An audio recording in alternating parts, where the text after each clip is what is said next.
Charlie, what are you doing here? It's time for maths.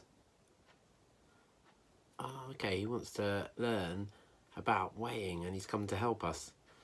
Shall we help Charlie learn about weighing? Okay, have a look at these. So I've got some balance scales here. Can you see? You can see that they are balancing and they move up and down when you put things in them. But at the moment, they're both off the ground, aren't they? Okay, and now what we're going to do is we're going to see if we can use them to find out which objects are heavier or lighter than Charlie. So let's put Charlie in here. Squeeze in, Charlie. I hope you're alright, Charlie. Right, can you see that my balance scales have gone straight down? Because Charlie is heavier, and there's nothing in that one, is there? So he's going to be heavier than that one.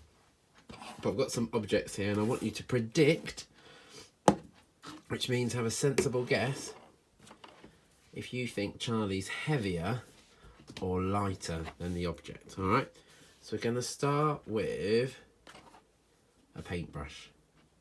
Now I'm going to put this paintbrush in a minute in this side. Do you think Charlie's heavier or lighter than the paintbrush? And if you think he's heavier or lighter, can you tell me what's going to happen to the balance scales? Okay, let's see what happened.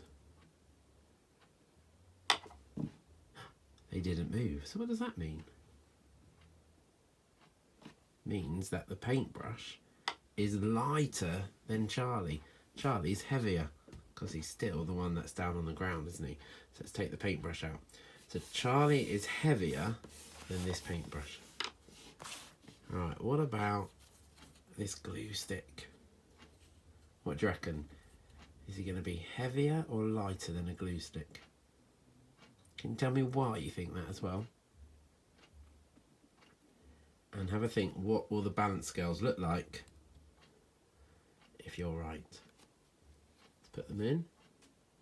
Oh look, Charlie's still heavier than the glue stick. I can see that because the glue stick is up high and Charlie is down low.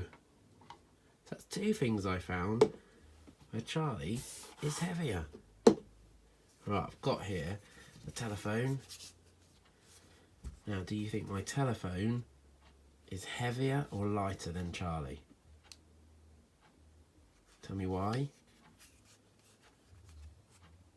And what will the balance scales look like? Let's see if you're right, let's test it. Oh, something changed. What does this mean? The scales have moved, the phone is now down here, and Charlie went whee, and he went up there, didn't he? It means that Charlie is lighter than the phone, and the phone is heavier than Charlie because he tipped the scales that way. So here's a challenge for you before we have a look at number 9. Do you think you can find a teddy and weigh your teddy? Because I don't think you'll have balance scales at home, but you'll have hopefully the scales for when you weighed your ingredients for the gingerbread man, and you could weigh your teddy and then find objects that are lighter and heavier. And before you weigh each one, can you make a prediction? Can you make a sensible guess and think, oh, is it heavier, is it lighter? And maybe tell your adult why. Good luck, and then come back and we'll explore number 9 a bit more. Once you've done your weighing, here's number block number 9. And let's just remember from yesterday that we know that he is a square. And the different shades of grey on his body and the towers of 3 we've made here, I can see that block number 9 is made up of 3 and 3 and 3. 3 threes. I could show that with the number blocks. Ready?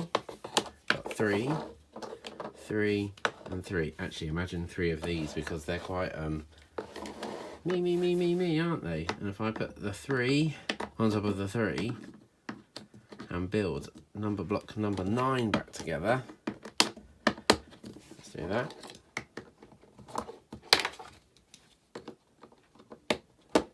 We can see that the 3 threes are the same height as number 9. So I know already that number 9 is made of 3, 3 and 3. 3 threes. I can prove that with a Numicon. So I need my Numicon number 9. And in your Numicon set, that's the purple one. And if I get 3 threes out, here they are, I can put them on the top. So 1, 2, 3. So I've proven that 3 threes make number 9 as well. Now I know you haven't got 3 sets of Numicon in your pack. What I will do is I'll print out quite a few more sheets and stick them in your reading folders, so that as we explore the numbers, you've got lots of different numbers for each one. Now with number 9 then, so here's number 9. Can you explore the different ways of making 9 today?